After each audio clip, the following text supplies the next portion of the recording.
veo que el grupo sigue animado, no estamos menos que antes, creo que estamos inclusive más, me da la sensación, ¿verdad, pastor? Así que creo que es una buena señal, que hay interés, que hay hambre, que hay deseo de avanzar, de prosperar en los caminos del Señor.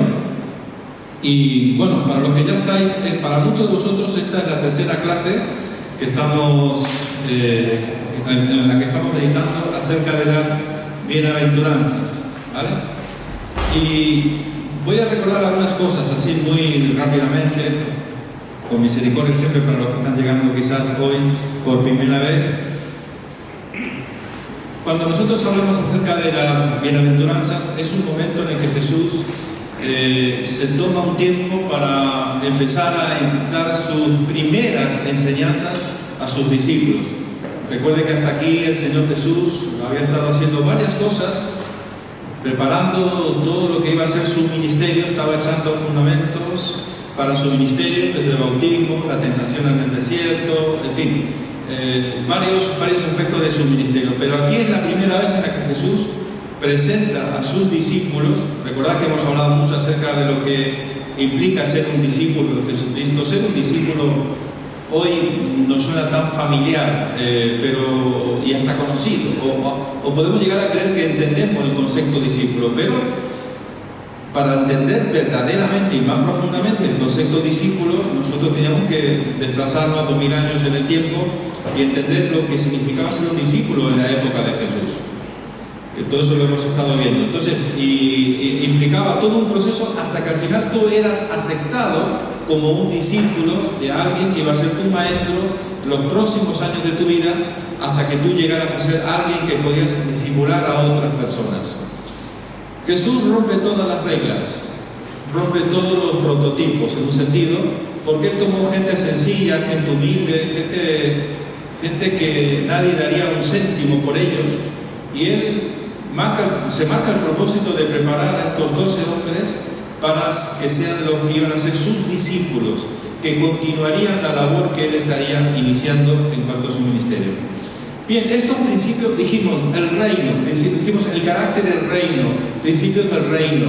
En el reino, todo reino, como bien hemos comentado la semana pasada, para poder entender lo que esto significa, hablamos acerca de lo que era la Constitución española. En el Reino de España, somos el Reino de España, hay unas leyes que nos dicen cuáles son las cosas a las que son obligaciones, responsabilidades, cosas que podemos hacer y cosas que no podemos hacer.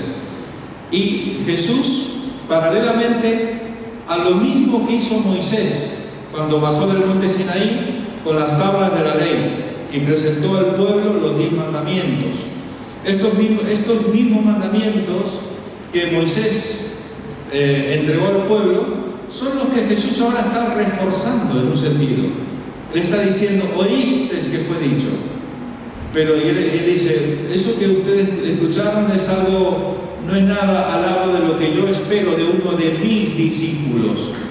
¿Por qué? Porque durante todo ese proceso de años, los maestros de la ley, los maestros de la Torá, habían desvirtuado el sentido original de aquello que eran las leyes, los mandamientos, los estatutos, los decretos, muchos principios bíblicos que el pueblo tenía que cada día intentar obedecer en todos los aspectos.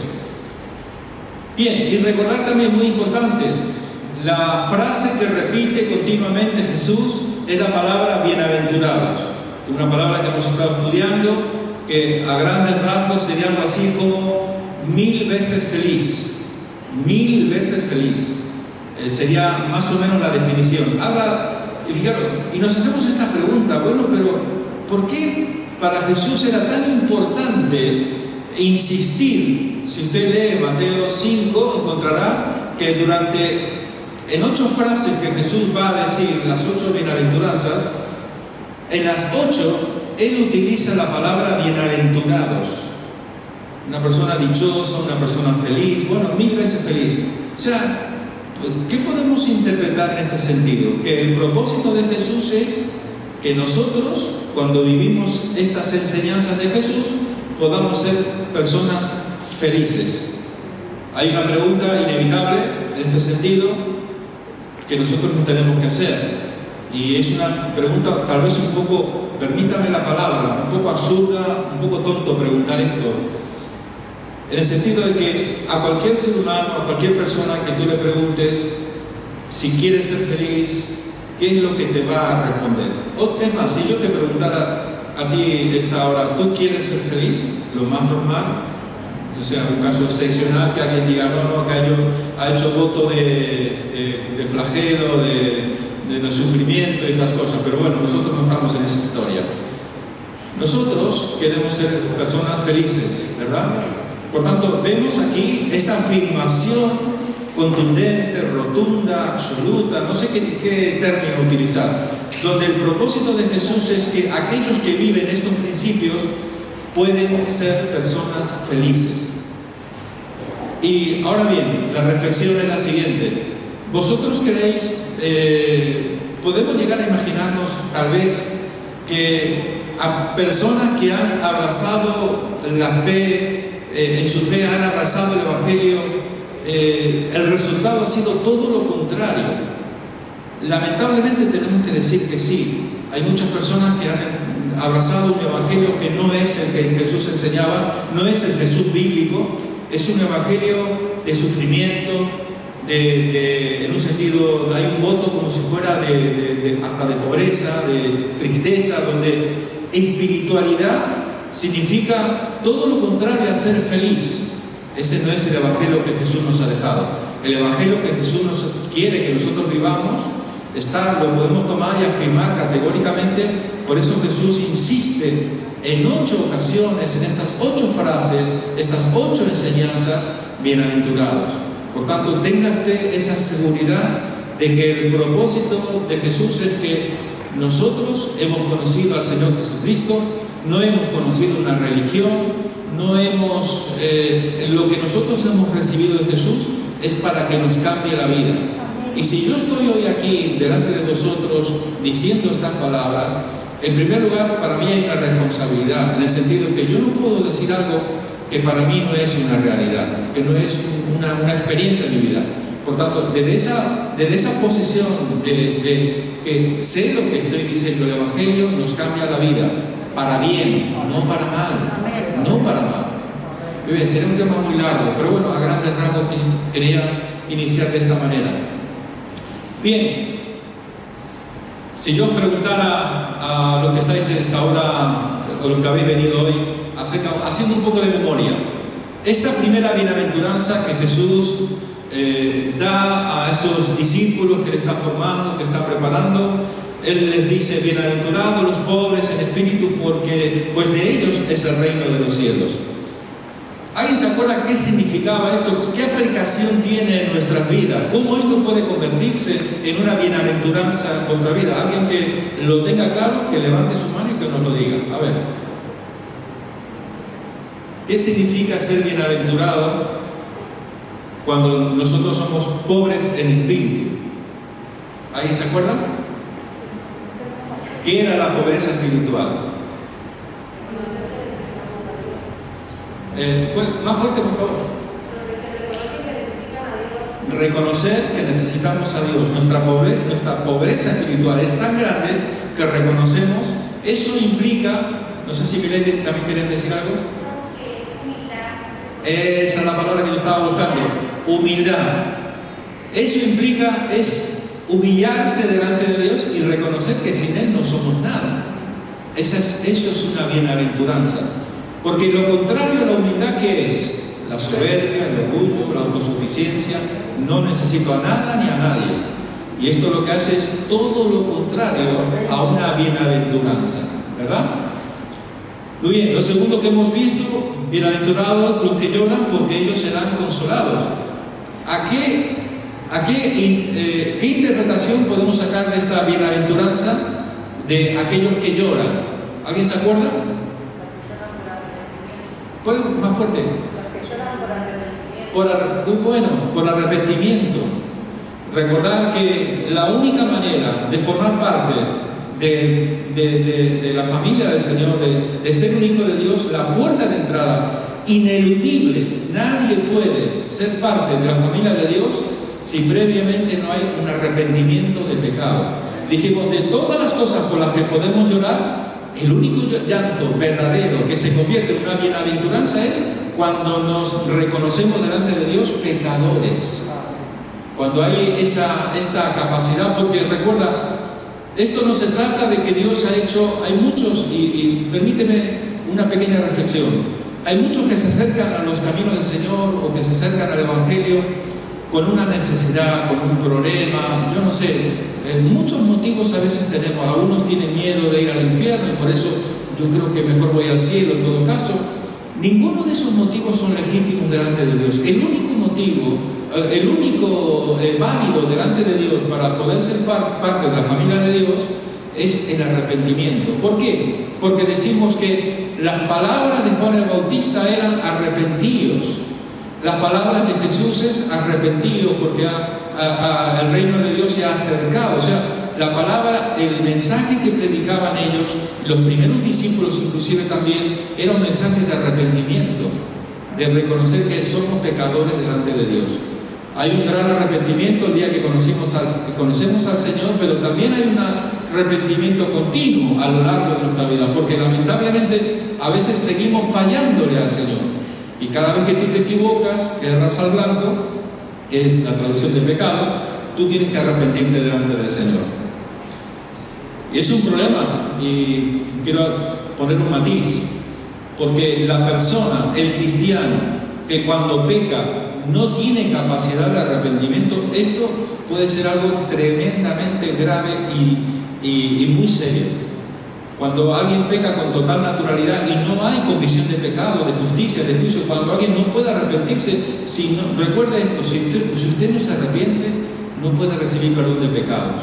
No es cuestión de convencer a Dios, de explicar, de justificar, no. Lo que Dios busca es arrepentimiento. Y lo que vimos también la semana pasada fue bienaventurados los mansos. ¿Alguien se acuerda qué significaba, qué implicaba esto? La mansedumbre, ¿qué significa ser manso? Muy bien. Es una capacidad de autocontrol, de dominio de mi ser, de mis emociones, de mi temperamento. Dijimos, la idea que a veces tenemos de personas que creemos, que decimos que tienen carácter fuerte, en realidad son débiles, en el sentido de que no tienen autocontrol, no tienen dominio. Entonces, la persona que sabe sujetar sus emociones, sus impulsos, porque a veces, si es por impulsos, cuántas cosas, cuánto daño nos podemos hacer y podemos hacer a los demás. Por eso es súper importante someter al Señor nuestras emociones. Luego al final estaremos hablando un poquitito de esto. Pero dijimos que, y pusimos un ejemplo, ¿os acordáis? El ejemplo que pusimos, una persona que no tiene control es como una cerilla. Yo puse algunos ejemplos, una cerilla, y preguntamos, ¿qué se puede hacer con una cerilla? Con un fosforito, diríamos en Argentina. ¿Qué se puede hacer? Encender todo un bosque. Y lo que queda después de todo un incendio es un montón de humo, árboles quemados. Y eso es lo que Pablo utiliza como un ejemplo del daño que puede hacer nuestras palabras cuando no están sometidas, cuando no están bajo el control del Señor, ¿verdad?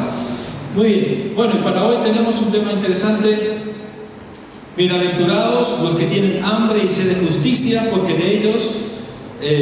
ellos serán saciados. Bienaventurados los que tienen hambre y sed de justicia. Nos hacemos la siguiente pregunta. Bueno, ¿qué significa esto? ¿Cómo puede ser una bienaventuranza tener hambre y sed? Y claro, esto es entrar un poco en hermenéutica, ¿no? Es darle vuelta a las palabras. A mí me encanta esto. ¿Y por qué Jesús? Hágase esta pregunta. ¿Por qué Jesús utiliza dos términos, hambre y sed, para hablar de este punto que es la justicia? Está hablando de personas que tienen hambre y que tienen sed. Claro, decir esto en el siglo XXI no tiene mucho sentido, porque posiblemente ninguno de nosotros sabemos o comprendemos o nos podemos llegar a imaginar lo que las personas en aquel tiempo implicaba el hambre y la sed. Porque ahí no había Mercadona como ahora, no no había la nevera, el freezer, el mueble de la cocina lleno, que cuando abre las puertas se caen todas las cosas de tanta comida que tenemos. No, ahí la gente comía a veces. Había días en los que quizás no comías. Es más, los estudiosos dicen que en la dieta de aquel tiempo, carne probablemente 1 o 2 veces al mes, como mucho. Y cuando hablamos de agua, o sea, lo mismo. ¿Y por qué Jesús pone este ejemplo de la comida y de la bebida? Preguntaros por un momento, ¿por qué el Señor habla de comida y de bebida? Porque de todas las necesidades que tiene el ser humano, son necesidades vitales, vitales. Cuando decimos vitales, significa que si tú no comes y tú no bebes, sencillamente te puedes llegar a morir. Paradójicamente, hoy, en el siglo XXI, todavía hay personas que para poder comer, en ciertos lugares donde hay guerra, donde hay situaciones de conflicto entre naciones, todavía hay gente que pasa muchísimo hambre. Pero como digo, quizás nosotros no podemos llegar a entender. Significa tener tanta hambre y al mismo tiempo tener tanta sed que tú sientes que si no sacias ese hambre y no sacias esa sed, tú te podías llegar a morir por falta de esos 2 elementos que son vitales en la vida de un ser humano. Por eso nos hacemos la pregunta, ¿qué ocurriría entonces si no comemos y no bebemos? ¿Qué ocurriría? Hay que entender la perspectiva en la que Jesús está enseñando esto. Por eso digo, nosotros hoy nos gustaría entenderlo, pero los que estaban escuchando esta enseñanza entendían perfectamente que estaba hablando de 2 elementos vitales necesarios, porque si tú no comías y no bebías, podías llegar a morir. Por eso, cuando no comemos y cuando no bebemos, se dice que comer puede estar mucho tiempo sin comer, pero una persona máximo 3 días, cuando deja de tomar líquidos y deja de tomar agua, deja de hidratarse, ya entra en una fase prácticamente te estás muriendo, te puedes llegar a morir. Pero, vale, a Jesús le gustaba hablar con metáforas y está hablando hambre y sed de justicia. Y nos podemos imaginar, realmente no estaba hablando ni de agua ni de comida. ¿De qué estaba intentando hablar Jesús? ¿Qué es lo que Jesús? ¿Por qué utilizar la metáfora del agua y de la comida? Para dar una enseñanza. Y está hablando, recuerde que él está apuntando en una dirección. Le está apuntando acerca de la justicia. Y ahora vamos a ver el significado de esto. ¿Qué implicaría esto? Que así como tú deseas el agua, así como tú deseas la comida, que es tan importante, como digo, tal vez esto no lo podemos llegar a entender, pero intente imaginarse, si usted no tuviera por un momento, por unos días, acceso a la comida y a la bebida, ¿qué es lo que pasaría con usted? ¿Qué es lo que ocurriría? ¿Te imaginas si estás 3 días sin beber agua? 3 días sin tomar nada de alimentos, y a ti te llegan y te dan la llave de un coche último modelo, 0 kilómetros. Te dan la llave de un coche, toma, para que sacies tu sed.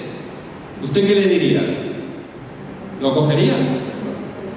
Mira, te doy un viaje por el Caribe, todo pago, a todo tren. Te doy lo que te imagines, un anillo, un reloj, un ordenador, no sé, imagínate lo que más te gusta en esta vida. Pero tú estás con hambre y con sed, te estás muriendo. ¿Tú lo cogerías? No, tú dirías, no, yo necesito comida y bebida. Comida y bebida. Mirad, he querido poner algunas ideas, ¿vale? Lo que hace la gente normalmente para saciar su sed, porque está hablando de eso, está hablando de cómo la gente puede saciar su sed y su hambre. Esto es la cola, o varios días antes de un concierto de un cantante muy famoso, gente que son fan y que están dispuestos a estar ahí días para poder estar ahí muy cerquita de su ídolo, de su cantante, de su artista famoso. Esto ocurre hoy en día, no sé si lo habéis visto muchas veces cuando vienen estos cantantes o estos artistas. O sea, la gente, las personas, no solamente, fijaros que Jesús nos daba el ejemplo para que podamos entender de la comida y de la bebida. Hoy en día también hay personas que intentan saciar su hambre y su sed, pero no un hambre y una sed fisiológica. Tenemos que saber separar ahora. Ahora ya no es una metáfora, ahora tenemos que aplicarlo en sentido de con qué nosotros podemos intentar saciar nuestra hambre y nuestra sed. Socialmente hablando, hay muchas cosas que pueden intentar satisfacer nuestra hambre y nuestra sed. Estos que estuvieron en el concierto, cuando termina el concierto, se apagan las luces, cada uno regresa a su casa. ¿Qué es lo que ha quedado de ti? ¿Sigues con la misma sed, con el mismo hambre, con el que fuiste tan ilusionado y tan apasionado a ese concierto? Cuando hablamos acerca de consumismo, hoy que está tan de moda, consumir, consumir y consumir. Y estamos todo el día mirando por Amazon a ver las ofertas, a ver qué puedo comprar, que me lo traen al día siguiente, lo tengo en mi casa y ese tipo de cuestiones. Y estamos en un sistema social, económico, consumista, donde la gente intenta, detrás de esto, lo que hay es una necesidad de satisfacer un hambre y una sed que no es fisiológica, sino que es un hambre emocional, espiritual, o llámale como sea, pero hay una necesidad de llenar un vacío, porque ese vacío no se puede llenar, no hay nada que lo pueda llenar, no hay nada, no hay artista, no hay lo mejor que te puedas comprar de Amazon, no hay nada que pueda saciar ese hambre y esa sed, que solamente cuando tú enfocas ese hambre y esa sed en la dirección de Jesucristo, es el único que puede saciar nuestra sed. Dice una palabra profética, nos dice: he aquí vienen días, dice Jehová el Señor, en los cuales enviaré hambre a la tierra, no hambre de pan ni sed de agua, sino de oír la palabra de Dios. Fijaros cómo va tomando esto un poco de sentido, va encajando, ¿verdad? Hambre y sed de escuchar la palabra, y la palabra es la que nos revela al Señor, la palabra es la que nos acerca al Señor. Dígame usted si hay otra manera en la que usted se pueda acercar al Señor si no es a través de la palabra. Evidentemente la oración, la comunión, la intimidad con el Señor, por supuesto que sí, pero esencialmente el Señor no paraba de insistir acerca de que no solo de pan vivirá el hombre, sino de toda palabra que sale de la boca de nuestro Dios. Ahora bien, también nos dice, fijaros, el Salmo 42, 1, 2, dice: como el ciervo brama por las corrientes de las aguas, así clama por ti, oh Dios, el alma mía.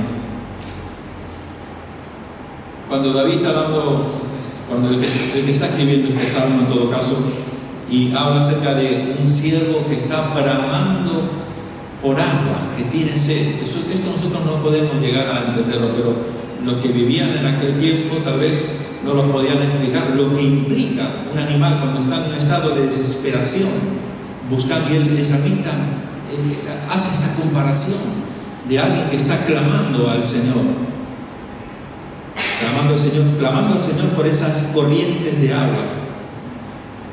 Como dijimos, Lucas 4:4 también dice, o Mateo 4:4, en todo caso, no solo pan vivirá el hombre, sino toda palabra que sale de la boca de nuestro Dios. Y ahora, fijaros, ahora vamos a pasar a un punto donde Jesús literalmente nos va a decir que Él es el pan y que Él es el agua que sacia nuestra hambre y que sacia nuestra sed. Y Él dice, Juan 6, 33, 35, porque el pan de Dios es aquel que descendió del cielo y da vida al mundo.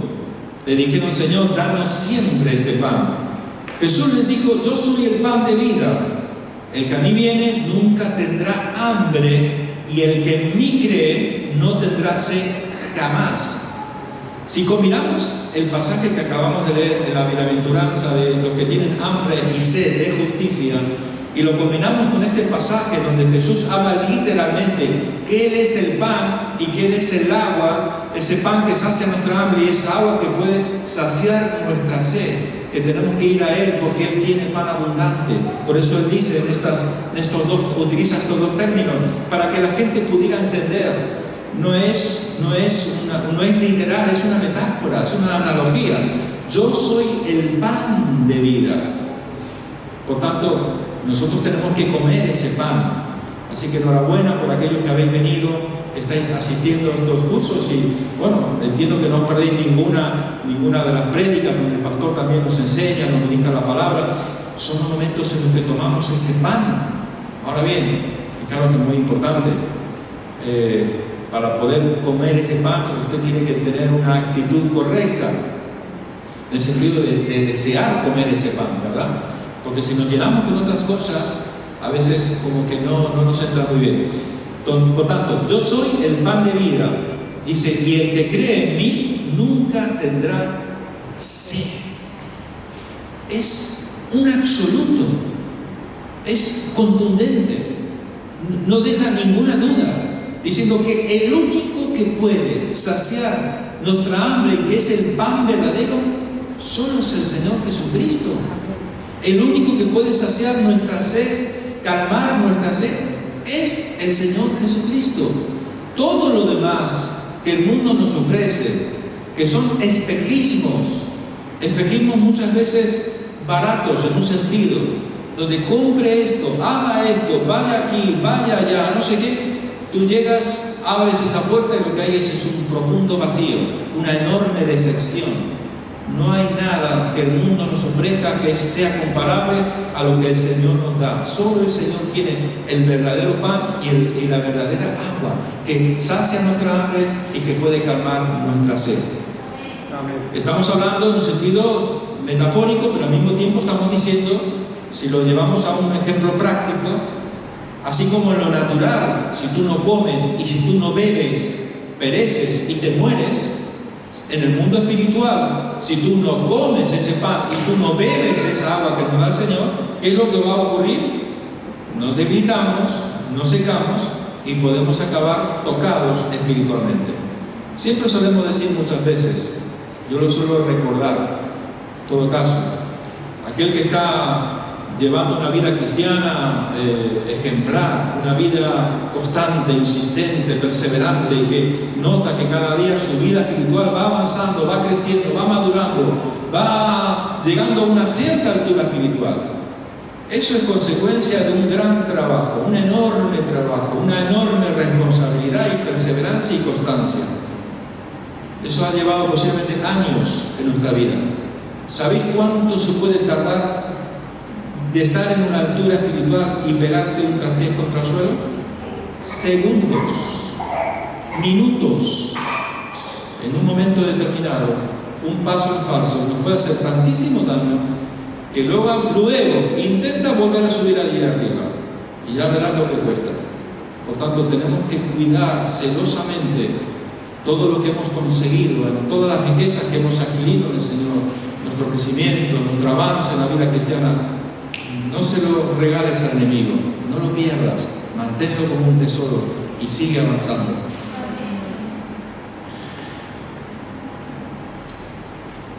Dice Salmo 63:1, de madrugada te buscaré, mi alma tiene sed de ti, mi carne te anhela en tierra seca y árida.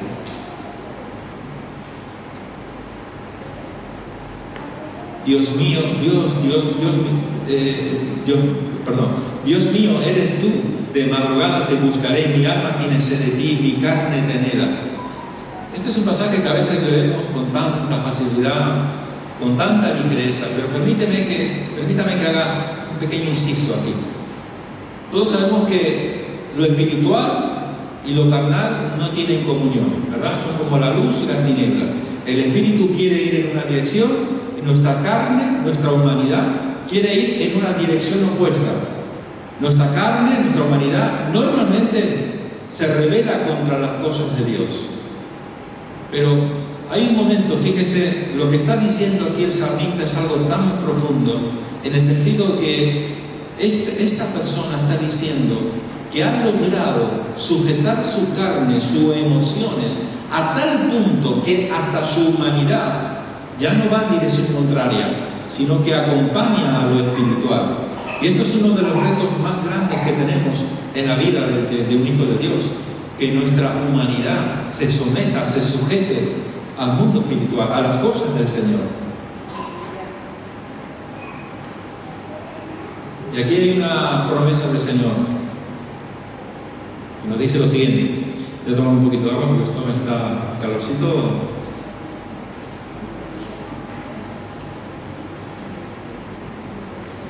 Isaías 55, versículo 1 al 3, nos dice así: a todos los sedientos, venid a las aguas, y los que no tienen dinero, venid, comprad y comed. Venid, comprad sin dinero y sin precio vino y leche. ¿Por qué gastáis el dinero en lo que no es pan, y vuestro trabajo en lo que no sacia? Oídme atentamente y comed del bien, y se deleitará vuestra alma con grosura. Inclinad vuestro oído y venid a mí, oíd, y vivirá vuestra alma. Venid, comprad sin dinero, yo te lo doy, yo te lo regalo. Todo esto que estamos hablando, esta bienaventuranza, este potencial que hay de Dios en cada una de nuestras vidas, que nos dice que Él quiere y que podemos llegar a ser personas felices en un sentido. ¿Cuánto nos cuesta? Nada. No nos cuesta nada. ¿Cuál es el precio que habría que pagar en todo caso? Claro, no es algo económico. ¿Pero qué implicaría? A ver, algún valiente. ¿Qué implica en nuestras vidas? Compromiso. ¿Cómo? Lealtad. Perseverancia. Obediencia. Hace la pregunta: ¿por qué gastáis el dinero en lo que no es pan y vuestro trabajo en lo que no sacia? La mayoría de los occidentales, vamos a decir, el pensamiento occidental normalmente en nuestra filosofía de vida o prototipo de vida ideal, todo el mundo piensa que la única forma en la que podemos ser felices es con dinero. Hay miles de millones de personas en este mundo cada día que se afanan por tener, por acumular, por tener riquezas. ¿Sí o no? En el fondo, todos caminan en esta dirección. Pero vamos a intentar mirarlo con perspectiva. ¿El dinero hace la felicidad? ¿El dinero nos puede hacer felices? ¿Sí o no? Ayuda, pero ayuda. Ayuda un poco, ¿verdad? Sí, ayuda. No caigamos en este terrible error. Lo correcto es con que tú tengas lo suficiente. Yo siempre es mi idea, ¿no?, de esto. Con que tú tengas lo suficiente para tu sustento, para tu mantenimiento, tú ya eres feliz. Tener menos sí que es un problema, ¿verdad? A veces, ¿verdad?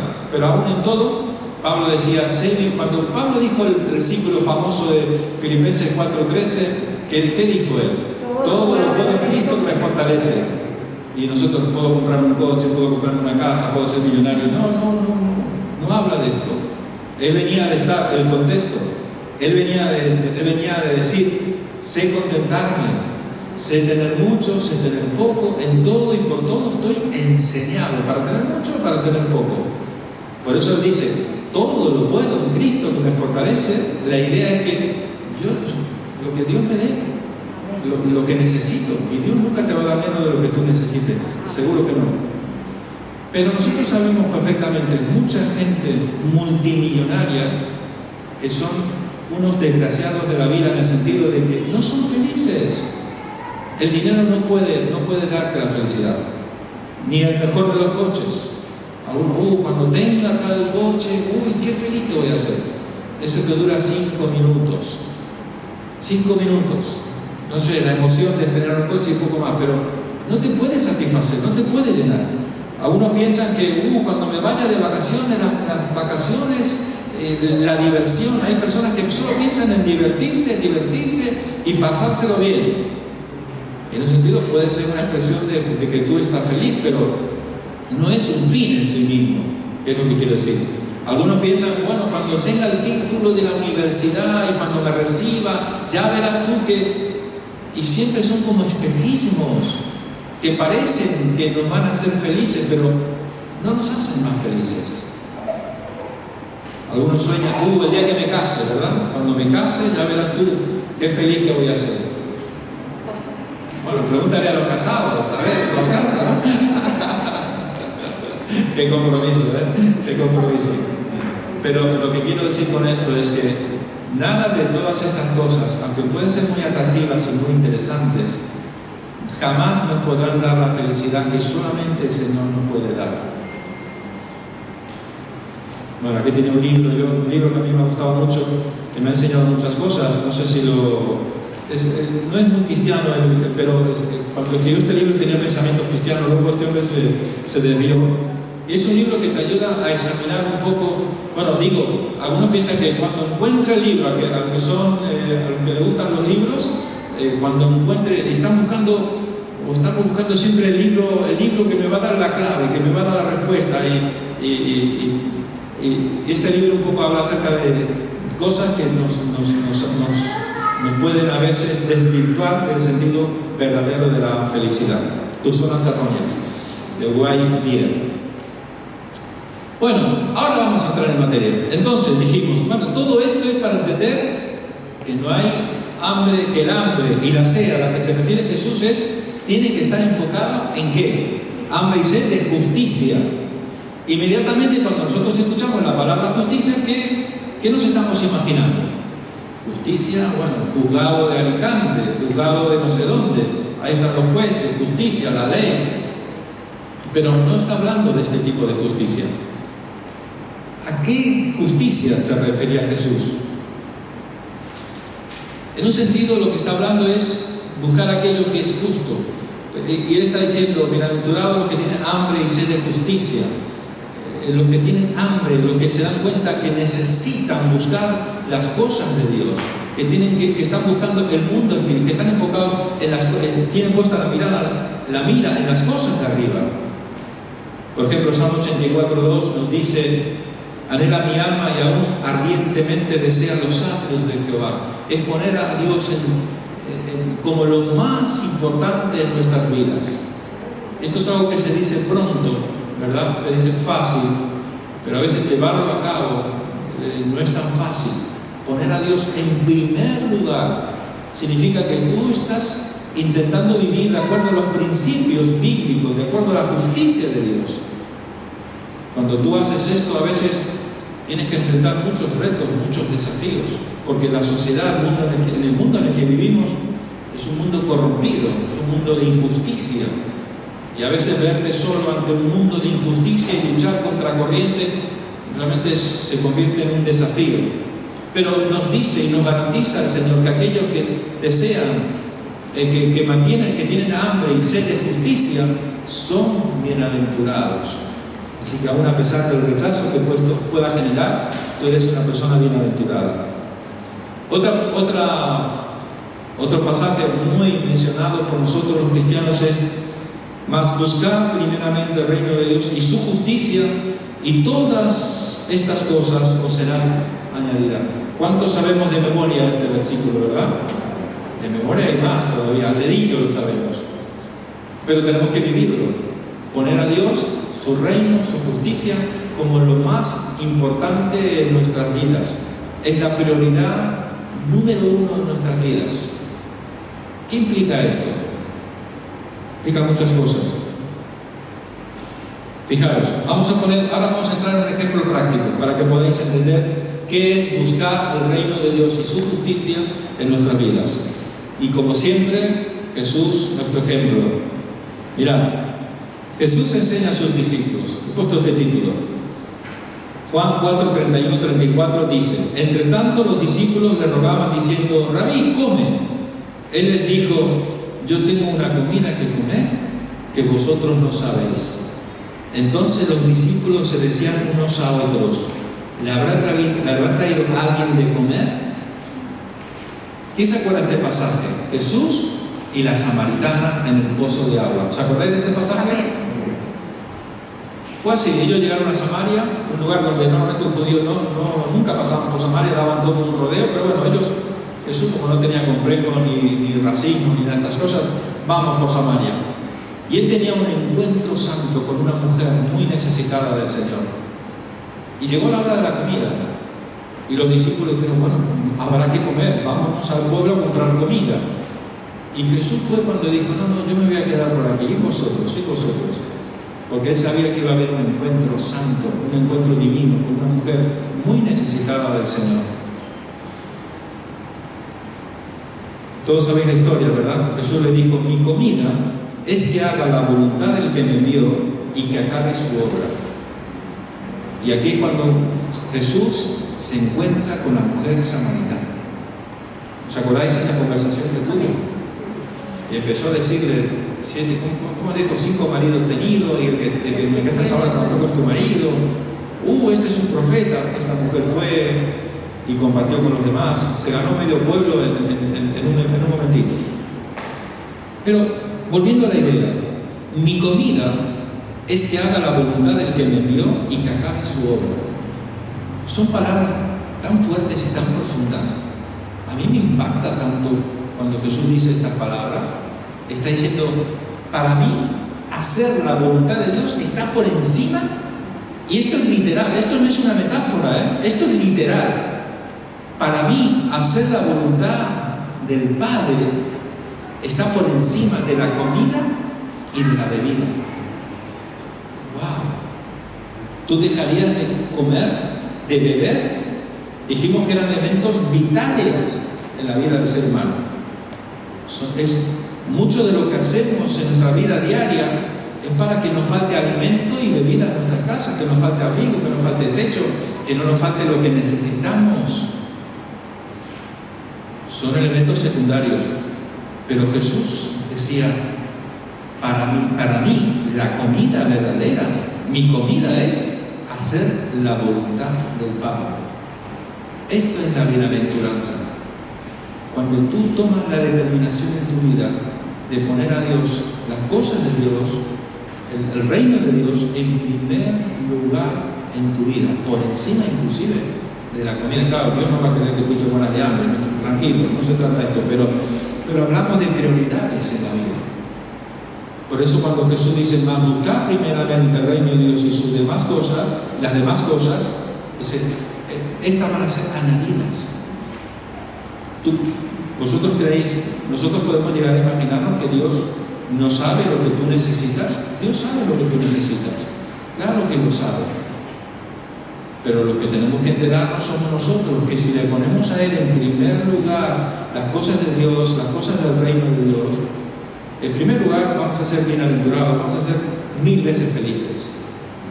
Y en segundo lugar, esa ansiedad que se produce, esa angustia que se produce, esa inseguridad, ese temor de que me va a faltar, que no voy a tener, que no voy a llegar, que no sé cuántas preocupaciones a veces nos roban el gozo de Dios en nuestras vidas.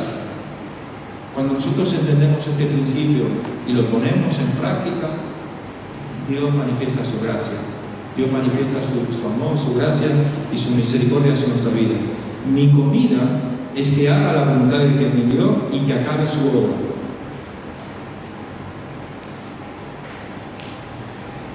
Estaba pensando, ¿qué ejemplos podía poner de personajes bíblicos que tenían tal determinación en su vida, que querían agradar a Dios en un sentido? No sé, me vino a mí el sentir de pensar un poquito. ¿Os acordáis? Jacob, cuando luchó con el ángel y rayaba el alba, déjame que ya raya el alba, estaban ahí luchando. Si no te dejaré, ¿os acordáis la frase? No te dejaré hasta que no me bendigas. Hasta que me bendigas. Y fue cuando el ángel le tocó en el mundo y quedó cojo para el resto, quedó con una marca, un sello para el resto de su vida. Ese fue el precio que tuvo que pagar. Pero él tenía una determinación. Yo quiero lo que tú, yo quiero mi bendición, yo quiero lo de Dios. Qué ejemplo, ¿verdad? Y luego estaba pensando en otro ejemplo. Aquel ciego llamado Bartimeo. O sea, fue Bartimeo, ¿verdad? El ciego el que gritó: Jesús, hijo de David, ten misericordia de mí. La Biblia dice que este hombre gritó, él estaba ciego, y él empezó a gritar: Jesús, hijo de David, ten misericordia de mí. Cuánta determinación, cuánto de importante para él era que él quería acercarse a Jesús. Él había oído que Jesús pasaba por aquel lugar y no quiso perderse la oportunidad de que Dios hiciera algo extraordinario en su vida. Yo no sé por qué, pero a veces nuestra actitud, a veces, permítame la palabra, a veces un tanto indiferente en cuanto a las cosas de Dios, que se han convertido en una cierta normalidad, a tal punto que a veces a mí me da la sensación, no Maranata, gracias a Dios, creo que vamos bien, gloria a Dios, pero en general, hablamos de cristianismo, la iglesia está perdiendo la pasión. La iglesia está perdiendo esa pasión que nunca deberíamos de haber perdido. La pasión por las cosas de Dios. Y esto se nota muchas veces en los pocos jóvenes en este tiempo que están respondiendo al llamado de Dios. Y es un tema en el que tenemos que reflexionar, porque si la cosa sigue así, si esto sigue así, de aquí a poco tiempo, ¿quiénes van a ser los que van a llevar la antorcha? En un sentido. Proporcionalmente hablando, cada vez son menos los jóvenes que se preocupan en seguir con el ministerio, en un llamado, de renunciar a todo con tal de servir al Señor. Contados con la mano muchas veces. Pero la pregunta es, ¿será que Dios no está llamando? Esto implica poner a Dios de tal manera en primer lugar en nuestra vida que estamos dispuestos a renunciar a todo. Y vamos a continuar con una pregunta, ¿vale? Hasta aquí todo, relativamente todo es muy teórico, ¿vale? Pero me gustaría entrar en una fase, para terminar el tiempo que nos queda, terminar tal vez con algún aspecto un poco práctico, ¿vale? Y que usted se haga esa pregunta, ¿y cómo puedo cambiar? Porque a veces podemos caer en hacer las cosas como muy místicas. Voy a orar, voy a ayunar. Está muy bien, no digo que no lo hagas, está muy bien, perfecto, pero hay cosas que están dentro de nuestras posibilidades que nosotros deberíamos de procurar de hacerlas, ¿vale? Y entonces yo voy a presentar algo, tal vez para algunos de nosotros va a ser un poco novedoso, para otros tal vez no, pero vamos a intentar dar respuesta a una pregunta que es: ¿cómo podemos cambiar? ¿Qué puedo hacer para cambiar? ¿Vale? ¿Cuántos de nosotros, seguramente si os preguntara, no te gustaría cambiar para bien, por supuesto? No queremos cambiar para mal, queremos cambiar para bien, ¿verdad? Porque a veces nuestro peor enemigo somos nosotros mismos. ¿Sabías tú esto?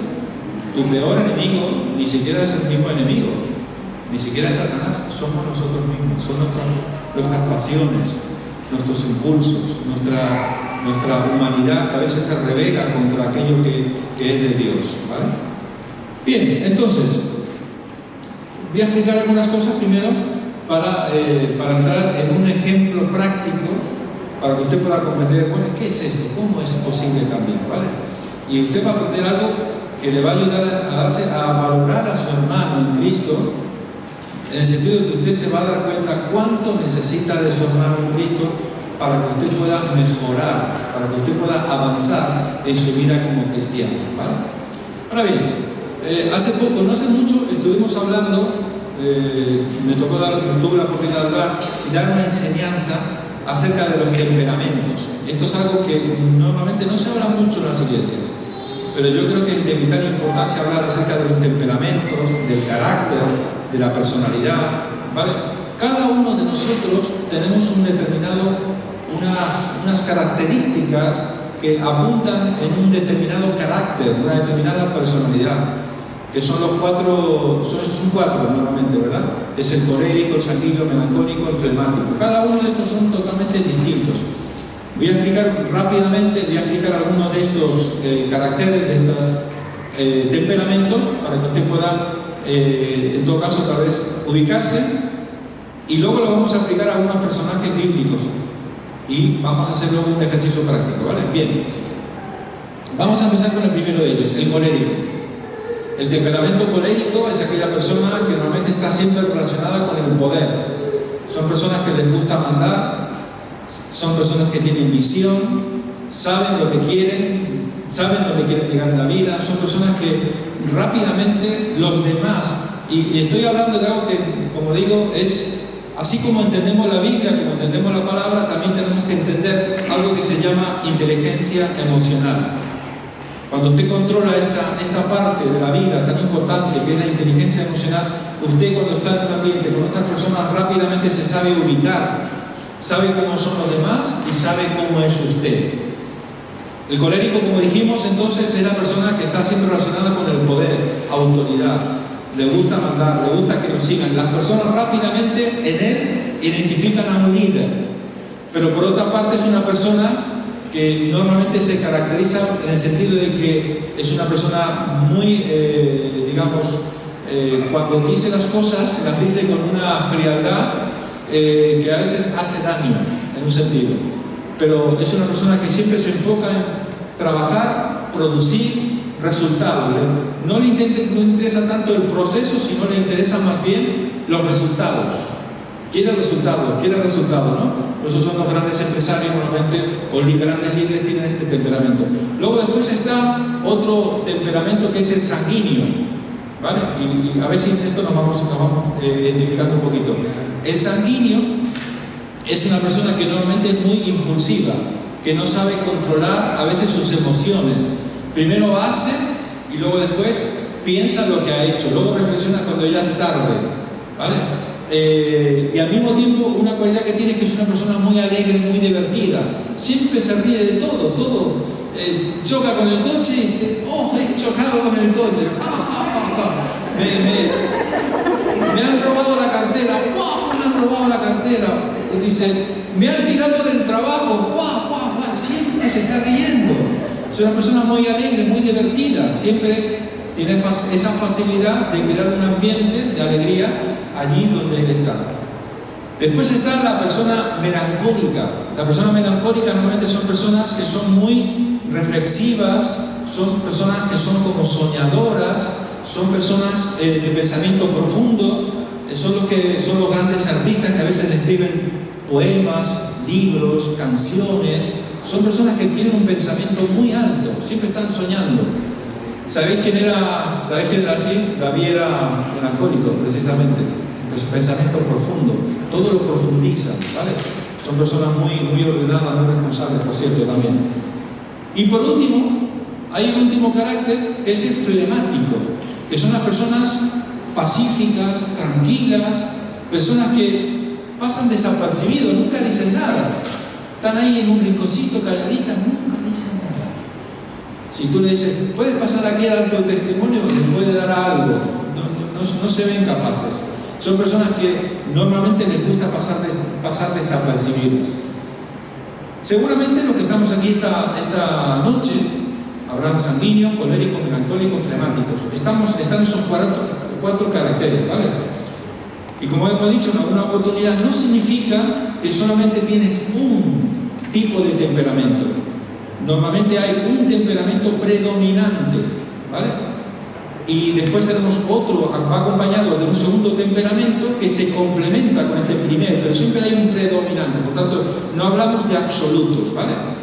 Por eso digo, la persona que maneja inteligencia emocional, cuando tiene un trato con las personas, rápidamente se da cuenta y nos identifica. Los que alguna vez hemos trabajado en ventas, yo he trabajado mucho tiempo en ventas y nos obligaban en una conversación de 5 minutos, tú tienes que sacar el perfil psicológico de una persona para saber cómo le entrabas. Tienes que saber si era colérico, sanguíneo, melancólico o flemático. Esas son técnicas de venta, de marketing que se utilizan muchas veces. Entonces, ahora bien, como decía, de los que estamos aquí, seguramente hay diferentes tipos de temperamentos y caracteres, ¿vale? Ahora bien, ¿cómo puedo hacer yo? La pregunta, ¿cómo puedo hacer yo para mejorar mi carácter? ¿Cómo puedo hacer? Y esto en el matrimonio es súper importante. Matrimonio es súper importante, aprender a conocerse, cómo es tu esposa, cómo es tu esposo, saber identificarnos cada uno, porque entonces nos podemos ayudar mutuamente a mejorar en este sentido. Ahora bien, fijaros, si yo por ejemplo os pongo delante vuestro al apóstol Pablo. El apóstol Pablo era una persona con un temperamento colérico, una persona que no lo paraba nadie, tenía un temperamento, tenía un don de liderazgo, de mando, de liderazgo, un hombre imparable. Nadie lo podía parar. Hasta el Espíritu Santo en algún momento lo tuvo que decir: no, aquí no entres, aquí no te permito que prediques el Evangelio. Y no le dejaba aquí, pues voy allá. Ahora bien, ¿sabéis algo muy importante? Todos en la vida cristiana necesitamos un apóstol Pablo que nos mentoree, que nos sirva de ejemplo, que nos sirva de modelo. Todos necesitamos un ejemplo, alguien que sea capaz de guiarnos nuestros pasos con nuestra vida cristiana, para enseñarnos, para abrirnos la Biblia y enseñarnos verdades, misterios, profundidades. Para el mismo apóstol Pedro, muchas veces lo que escribe Pablo no lo entiende nadie, ni yo entiendo lo que escribe Pablo. Porque Pablo era un hombre tremendamente instruido, hebreo de hebreo, fariseo de fariseo, su maestro era Gamaliel, irreversible en cuanto a la ley. Pablo se dice que hablaba 19 idiomas, no sé si te imaginas lo que es. Tenía doctorado en la ley romana, era un abogado de la ley romana, un hombre que conocía de filosofía, que conocía de literatura, un hombre instruido como no había otro, como no había ninguno como él.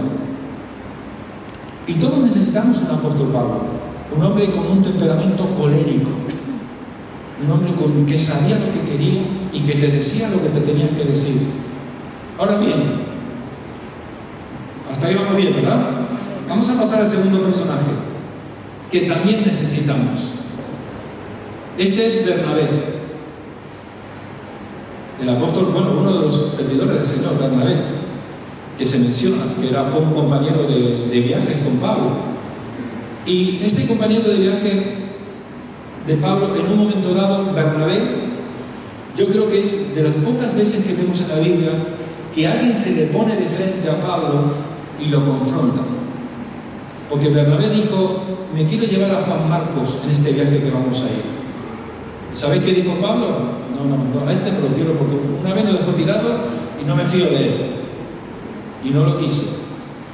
Y se paró Bernabé y le dijo: que tú no lo quieres, yo quiero que venga con nosotros. Y va a venir porque va a venir. Y fue tal el enfrentamiento que hubo allí que tuvieron que separar sus caminos. Sí, Hechos 15, ¿verdad? Ahí se separan y cada uno tomó su camino.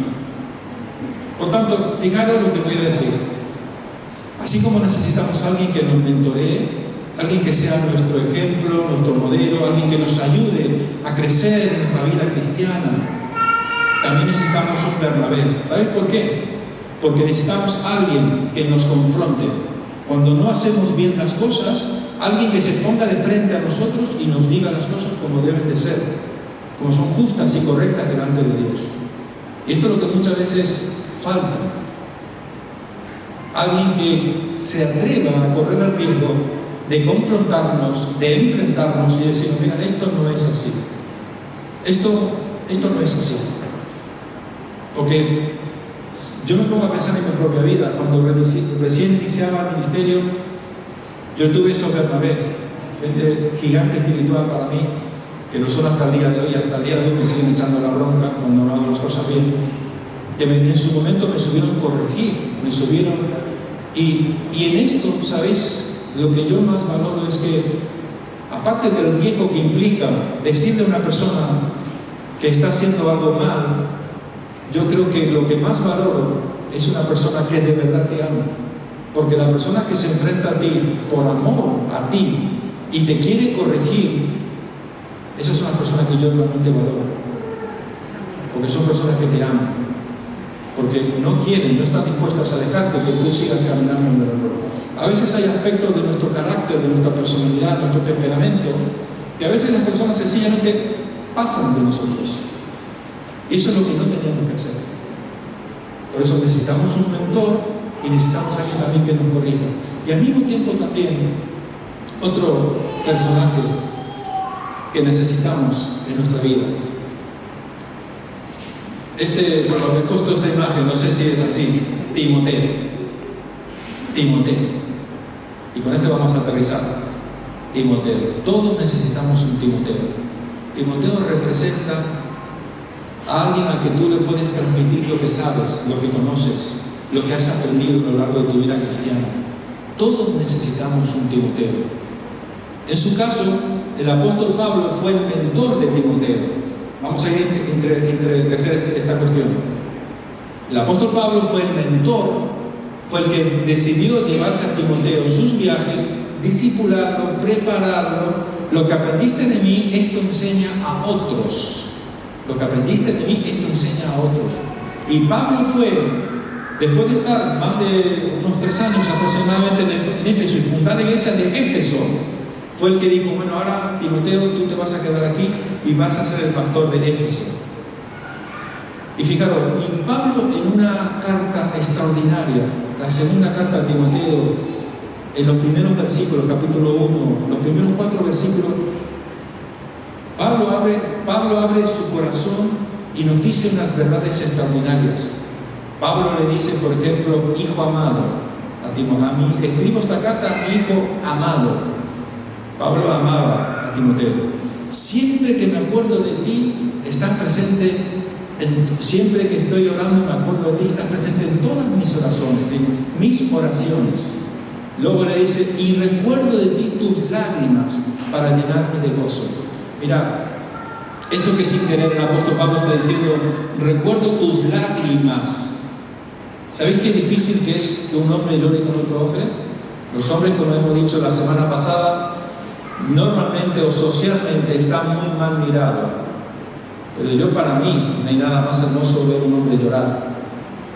Pero un hombre llorar delante de otro hombre, con el que tú te puedes sincerar, con el que tú puedes abrir tu corazón y le puedes contar cómo te sientes, cómo te encuentras, y puedes empezar. Y a veces yo creo que llorar, cuando un hombre llora, bueno, no lo estoy planteando desde el punto de vista machista, porque las mujeres lloran por nada, entonces no sé, pero digo, cuando llora un hombre es muy especial. Y a veces los hombres no tenemos palabras para expresar nuestro dolor, nuestra tristeza, nuestro sufrimiento, nuestros temores, nuestros miedos, no sé cuántas cosas más podemos mencionar. Y a veces con lágrimas podemos llegar a expresar lo que sentimos en lo más íntimo, en lo más profundo del corazón. Yo le doy un aplauso al hombre que llore, que abre su corazón delante de otro hombre. Por eso Pablo en esta carta, segunda carta al apóstol Timoteo, capítulo 1, versículo 1 hasta el 4, le dice, recuerda siempre tus lágrimas para que mi gozo sea completo. ¡Qué tremendo! Por tanto, Timoteo era un discípulo del apóstol Pablo. Timoteo fue forjado, fue preparado para el ministerio por el apóstol Pablo, en un sentido. Ahí afirmamos este primer principio. Todos necesitamos en nuestra vida cristiana.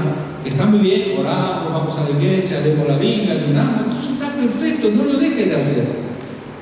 Pero hay cosas más prácticas que podemos hacer para que nuestro carácter pueda mejorar, pueda cambiar. En primer lugar, dijimos, necesitamos un mentor, un ejemplo, alguien que vele por nosotros, que nos sepa aconsejar aquellas y a veces enseñar lo que nosotros a veces todavía no hemos llegado a ese nivel de poder sacar de la escritura enseñanza. Pero ¿cómo puedes? Yo he leído ese pasaje tantas veces y nunca me había dado cuenta de lo que me está enseñando. En segundo lugar, dijimos que necesitamos un Bernabé, alguien que nos confronte. Bendito el hombre, la mujer que tiene alguien que en algún momento dado te sabe dar un consejo, dentro de los parámetros bíblicos, por supuesto. El consejo, la exhortación, el llamado a atención nunca debe ser en público ni delante de nadie. Eso es humillar a la persona. La Biblia dice que cuando tú tienes algo contra alguien, ¿qué tienes que hacer? Lo llevas aparte, hablas con él, lo aconsejas, lo exhortas, Si te escuchó, recibió el consejo, esa persona es bendecida. Ahora, si no te escuchó y persevera en su error, entonces ya hay que comunicarlo a los ancianos, a los pastores, a los que sea, en ese momento. Ese es el parámetro bíblico, la forma de exhortar y de corregir correctamente. Y por último dijimos, necesitamos un discípulo. Si tú ya llevas mucho tiempo en los caminos del Señor y tú quieres avanzar, así como hizo el apóstol Pablo tomó, en primer lugar, tomó a Timoteo. Después tomó a Silas, otro compañero. Y cuando ya no estuvo Silas, ¿a quién tomó? Tomó a Bernabé. Y cuando ya no estaba Bernabé, ¿a quién tomó? Tomó a Tito. Pablo siempre tenía a alguien al que estaba discipulando, al que estaba enseñando. Y no estoy hablando tal vez en términos estrictamente bíblicos, en un sentido. Estoy hablando en el sentido general de la vida, porque está bien de aprender y de avanzar en cuanto al conocimiento bíblico y todo esto, pero hay cosas, hay aspectos de la vida necesarios en nosotros de aprender. Yo me acuerdo hace años un pastor que yo aprecio mucho y tenemos mucha amistad. Él en un momento dado se dio cuenta de esto y él entonces a todos los jóvenes, trabajamos con la iglesia allí en Estados Unidos, Nueva York, gente muy preparada, todos los jóvenes que se iban recibiendo en la universidad, que iban sacando sus carreras, por ejemplo, si estabas estudiando medicina, por ejemplo, imagínate, ¿no? Te ponía con alguien que era médico en la iglesia, claro, hasta vaya nivel, ¿no? Para que sea tu mentor. Si estás estudiando economía, te ponía con un economista. Si estás estudiando ingeniería, te ponía siempre la forma de que, además de enseñar toda la cuestión bíblica y todo esto, además también había otras cosas que podíamos aprender y que pueden ser de tremendo beneficio para nuestras vidas, ¿vale?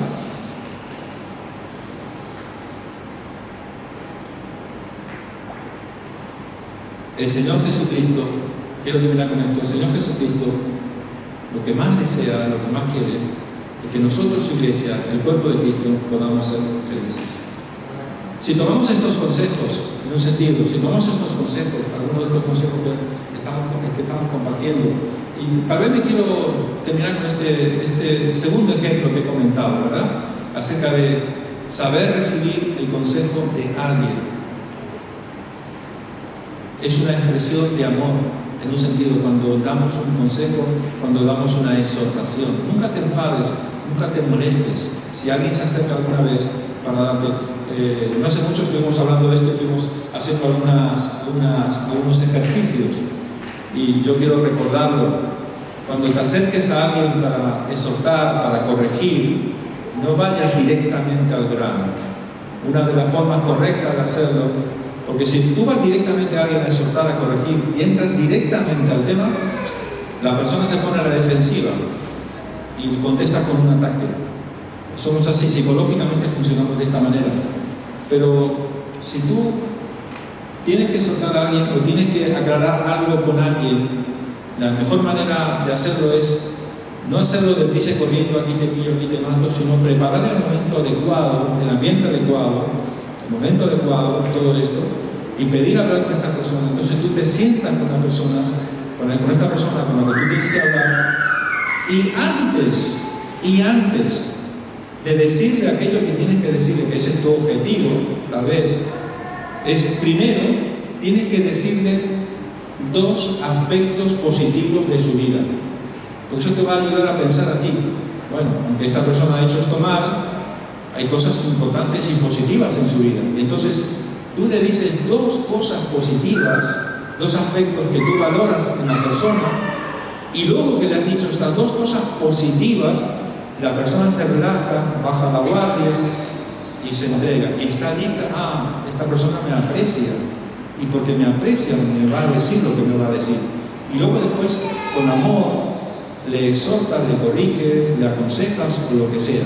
Y la persona lo va a recibir muchísimo mejor que si vas directamente atacando a la persona. Porque eso lo que genera es un conflicto, una discusión. Pero si alguien me viene a exhortar a mí y me dice, Freddy, yo quiero hablar contigo, pero mira, yo he visto que vamos a poner un ejemplo, ¿no? Yo he visto que eres un hombre de Dios, que ama al Señor y tal, no sé qué, pero mira, pero te quería decir esto.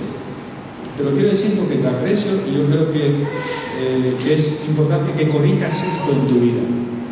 Yo lo voy a recibir de 1000 amores. Y seguramente que tú también, ¿verdad? ¿Verdad? Bueno, con esto quiero terminar por hoy. Darle gracias al Señor. Vamos a ponernos de pie. Quiero que te lleves esta reflexión. Necesitas un Pablo, necesitas un Bernabé y necesitas un Timoteo. Amén. Amén.